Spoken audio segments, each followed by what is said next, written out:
Stillwater Morning Scramble. Glad to have you here. 8:35. The mayor is in. What are you laughing at? The bumper music there, was that Thunderstruck? Yeah, Thunderstruck. I don't know if I've heard that. You're welcome. Coming on. That's pumping me up. Ready for it? Yeah, let's go. Hey, we were talking during the break, and the president, we talked a little bit with Rob about that earlier, but President Bush is going to be here on Thursday. It's fantastic. It's really cool. And throwing out the first pitch, which will be awesome. And we're just hoping that the weather cooperates. And he's not going to be, Rob had said this earlier, so I'm not giving anything out. He won't be here all day and stuff like that. Yeah. I mean, it comes in. But as the mayor of Stillwater, what's your role in a greeting party or anything like that?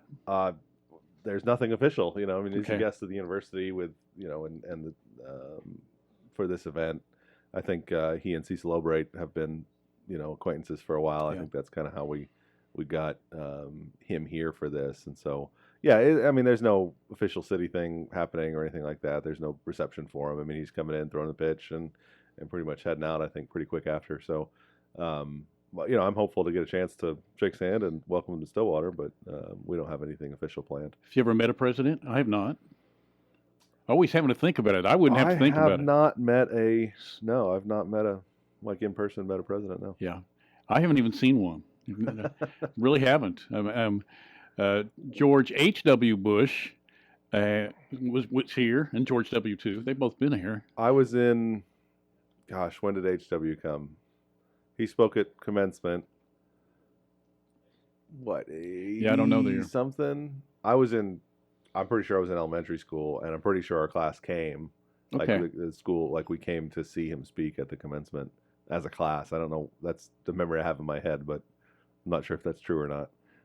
I wasn't in here when George W. came and spoke at commencement. I was in St. Louis. That was after I had moved up there. So I didn't see him when he was here. Do you remember, were you in St. Louis when George H.W., I think it was George H., but I may be wrong, one threw out the first pitch for opening day or something like that, because I can remember I have family up there, and they said it shut down the city. I mean, nobody did anything really wrong, but I mean, when you have a sitting president, it's so different. I remember being up there. I think President Obama came through for something. He did a speech or something in St. Louis when I was up there, and it was insane. Like the whole, it's a big city and traffic's a problem anyway. But where Lambert Airport is in St. Louis, up on the north side of town, on that kind of the outer belt, the 270 loop. And I think he came down 270, the motorcade did, and so the whole of 270 was shut down. I mean, it was a disaster just from a traffic standpoint. Do you wonder, with a sitting president, do you wonder if it's worth it because of the expense to the city? I can't, I mean, it would. I haven't been, we haven't had the sitting president come to Stillwater since I've been involved. But I just talking to Rob a little bit in the break there. I mean, it sounds like you've got a lot of stuff that has to happen if you're having the president come to town. And a lot of planning, a lot of times in advance, and you gotta take a lot of different precautions. So I'm sure it's is it worth it? I mean, it'd be great. I think it'd be fantastic for the community. Well, didn't President Obama came to Cushing? Yeah, he did. Right? He came to Cushing, and then because I think Mayor Bartley met him there. Yeah. Corey Williams, Senator Halligan, who, by the way, Senator Halligan will be on the show tomorrow morning, starting off at 7:05. So look forward to talking to Senator Dr. President Halligan. Yeah. When you asked me about meeting presidents, I was going to say, well, I've met President Halligan and President Harkis. So, but President Halligan will be on the show tomorrow. But I think they were all in that greeting party then. It seems like. Yeah, I think I remember seeing those pictures. But I'm sure that was a crazy event. And you are also, but you're in a more rural area where I don't know how that worked. If you just, it's probably a lot easier to control access. Yeah. Because they were, at a facility that was probably already pretty secure out there in the storage facilities. But yeah, I mean, it's just, like you said, going through a city where you've got to drive through town or whatever, you've got to deal with all that access that you got to shut down. So, yeah, I'm sure it's a hassle, but it'd also be, pretty cool to have the president come and I know George H.W., when he was vice president, came and spoke in my little hometown. I wasn't there, but my younger sister was in the band, right? Okay. And they got to play on stage. And so I think he even shook hands and stuff like that. So that was kind of cool. But what she tells is she remembers seeing people with weapons on top of the Yep. stores on the square. Yeah. She goes, you look up at Brown's shoe, and there's a guy with a, you Yep. know, because you just They don't take any chances. right. They don't take any chances. So there is security, and there will Sure. be security here at Yep. this one too. So anyway, but Well, it's you're right. exciting to have. Yeah. You know, it's just great. You know, that was, man, back last March 2020, when everything shut down. The loss of that. You know, we were supposed to have a big opening day celebration at Obrate. President Bush was going to be here. You know, all that stuff we're doing on Thursday was supposed to happen, whatever it was, March 20th or 21st or Yeah. something last year. You know, and losing that and all the tennis stuff, it's nice to sort of see at least part of that be able to come back, and for us to be able to do it this week. I really applaud Chad Weiberg and the athletic department and the baseball team and everybody who's been involved in trying to say, hey, you know, it was a bad luck. We weren't able to do it last year. We're going to figure out how to try to get it back. And of course, now they're going to try to deal with the weather this week. And I mean, if it wasn't for bad luck, it doesn't seem like they'd have any luck at all over there with this event. But He's not quoting songs from Hee Haw. So we'll see. I mean, I'm really excited about it. I've got, you know, they've got tickets.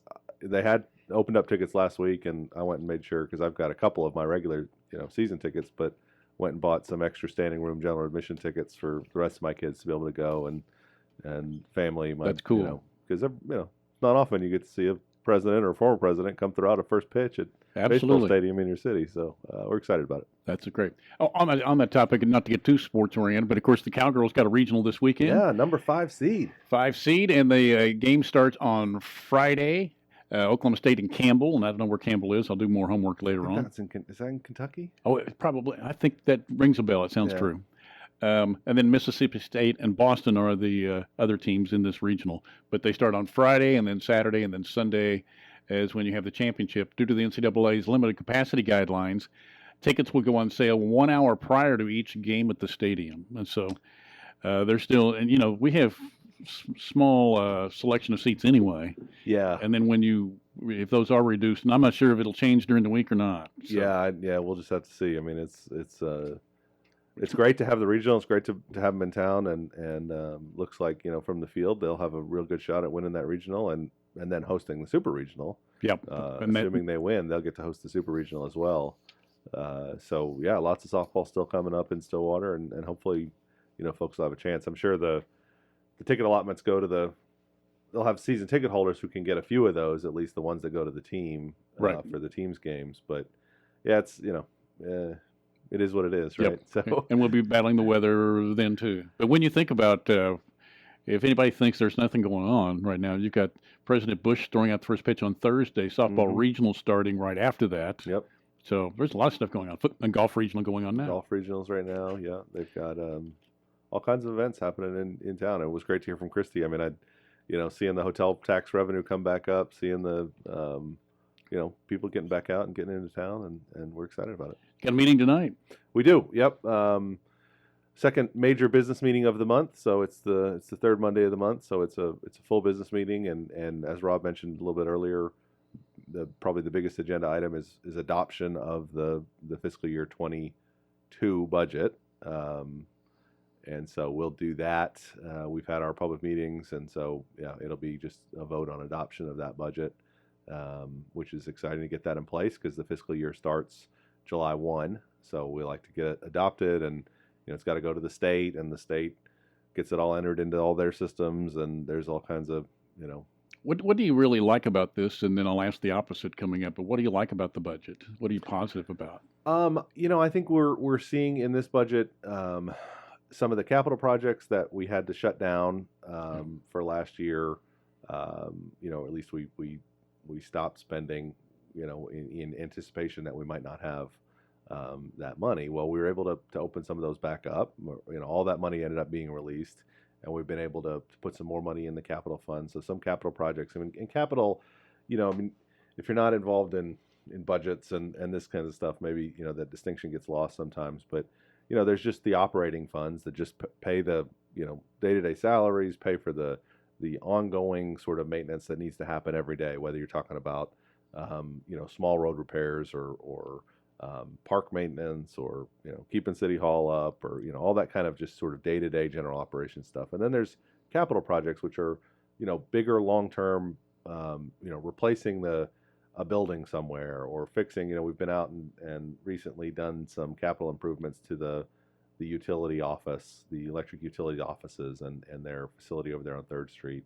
And some of those bigger projects, that cost a little bit more money. They're longer term. It's not just keeping something going for the day, but it's an improvement that will last a longer term. Those things are being funded in this budget. One of those, one of the things we've seen, which I was really excited in this budget, is the funding of police body-worn cameras. We've talked about that my whole time on council. That's come up a few different times, wanting to see if we could fund actually, our officers having body-worn cameras. That's something that both the public and the police, I think, feel strongly is a good thing. Now, they have them in the vehicles now, right? They have vehicle cameras, yes. All the vehicles are equipped with cameras. The limitations there, they just face forward in the car, so you can't necessarily see something that's happening that's not right in front of the car. It's the officers wear a mic that's connected to that unit, and so you can hear. It records audio. If they're not in front of the camera, you can still record the audio, but you lose that if they get too far away from their car, right? And that can happen if there's an event that's happening inside a house. You're just going to get video outside the house, and maybe you'll get audio until they get back into the house, and then it doesn't reach that far. So having the body-worn cameras will ensure that we've got both video and audio of all those interactions, which is a good thing for the public. It's a good thing. It's a good thing for the police officers as well, for them to be able to show, hey, this is what happened. This is what I did. I would think in a lot of cases that's good for them. Absolutely. I would think this isn't fair for you because you're not a police officer. I would think it'd also be used for assessment and evaluation. I don't know if it will or not, but lots of jobs have their annual evaluation. Sure. And I don't know if they do that in this, where you could go over whether it's handling a ticket or. Yeah. I don't know if it's used that way on a sort of just a regular basis, where they just go grab a clip from some random day and evaluate it. But certainly with incidents, certainly if there's force that had to be used in an incident, or if there's a complaint or anything like that, it will be used to go back and review and make sure that the officer was following department policy and that they were doing the right thing. Did you see that? I didn't see it live, but I saw the replay of the high-speed chase in Oklahoma City where they had the wreck, and I didn't see it. He ran through a pickup truck, and I mean he was out there. Yeah. And they had him surrounded at one time. He got out, and it turns out he actually ends up. You couldn't see this, but a dog ends up involved in the capture because he's a police dog. No, just a local dog. Because this guy went on forever. He's going to get a medal, maybe. Yeah, this dog. I bet he does. But it was really neat because of the helicopters above him, and I mean this went on for I don't know how long because I didn't see it live. Yeah, but the neighborhood came out, and it'd been on TV live for a long time, so lots of people knew what was going on. And when they got the guy and they had him handcuffed, the people surrounding were applauding the police. Nice. I thought it was awesome. That's because cool. We need to see that also, and the fact that because obviously you don't know what's going to happen when you stop that guy. And they had said this guy, and I think there was lots of ammo in the truck and stuff, or in his vehicle, and they knew that. Yeah. Because they were telling you on the stuff, they replayed some of it where they believe that he's heavily armed. Yeah. And so they didn't know what they were going to have. Sure. And with all the tension in the air right now, and I thought it was awesome that the neighborhood that was there, and I'm talking 8 or 10, 12 people, but they all applauded, and that's awesome. And that is great. And I think, our police force here in town, Stillwater Police Department, is very well run. It's very professional force, and their relationship with the community is, I think, very strong. And I think, people for the most part understand that and recognize our police officers as serving the community and being part of the community, and not just dealing with writing people traffic tickets, but are out there having events and connecting with folks. And that's been a big part of the community outreach program that the police department has instituted over the last several years. One event I think I've seen coming up here in June on Juneteenth. June 19th. The police department is helping sponsor an event down at Southern Woods Park. We'll have a community Juneteenth celebration, which used to happen several years back, and the police department was able to help fund and sponsor some of that this year again, and so excited about that and looking forward to that as a community event to get out and see some folks. So yeah, I mean it's a good force, and this, being able to fund this in a budget, the cost of storage and some of the extra stuff. I mean, the cameras themselves are one expense, but then you've got to store all this video. You got to have a system that can go through and search it and index it, and because it's all potentially public record. So, I mean, it's more complicated than just. You probably just have to have a person that's right? their job, right? Yeah, you do. You have to have. Wow. Yeah, those are things we don't think of offhand. And that, whenever somebody asks me about that, and it has come up a couple times over the last, several years, where people go, well, why don't our officers have body-worn cameras? And we say, well, it's an expensive proposition. It is. I mean, you have to buy all those cameras. You got to maintain them all, but then you've also got to think about storage. You got to think about, who's keeping track, who's dealing with public records requests, who's, how is all that stuff being handled? And those costs have come down in recent years, as we've seen from, technology related stuff. Costs always reduce over time. And we've got our current system that will plug in well and work well with adding this camera footage. So really appreciate Chief Watts and his team, looking at this and saying, yeah, we can fund this. I mean, it's a little less than $400,000 in this budget to fund this program, which is well worth it. And we're excited that as I said at the meeting when Chief Watts talked about it a couple weeks ago, this isn't what you see on the national news, with even locally with some places in our community, these kind of, contentious relationships between city government and police forces, and, making, this whole defund the police kind of thing and forcing them to do different. I don't know. It seems like that sometimes in other places, these relationships are very contentious. Well, this is, our department saying, hey, we think this is a good idea. This is something we want to do. This wasn't the council or city council, or you're the city manager or somebody saying, hey, you have to go do this. We want you to, forcing, some kind of change on our department. Our department's saying, hey, we think this is a good idea too. We want to be, forward thinking and proactive. And this is a request that comes from the department, right? This isn't the city telling them they have to. It's the police department saying, hey, we want to do this. And I think that's just indicative of I think a pretty strong relationship, internally with the city and with our officers and that sort of thing, to say, hey, we want the best, most professional, best trained, well-equipped force we can have in the city, because that means, they're going to be able to do their jobs well, right? It's poorly trained, poorly, officers that weren't selected very well when they were hired. Those are the, weeding out just like any job, right? I mean, there's going to be people who are worse at it than others.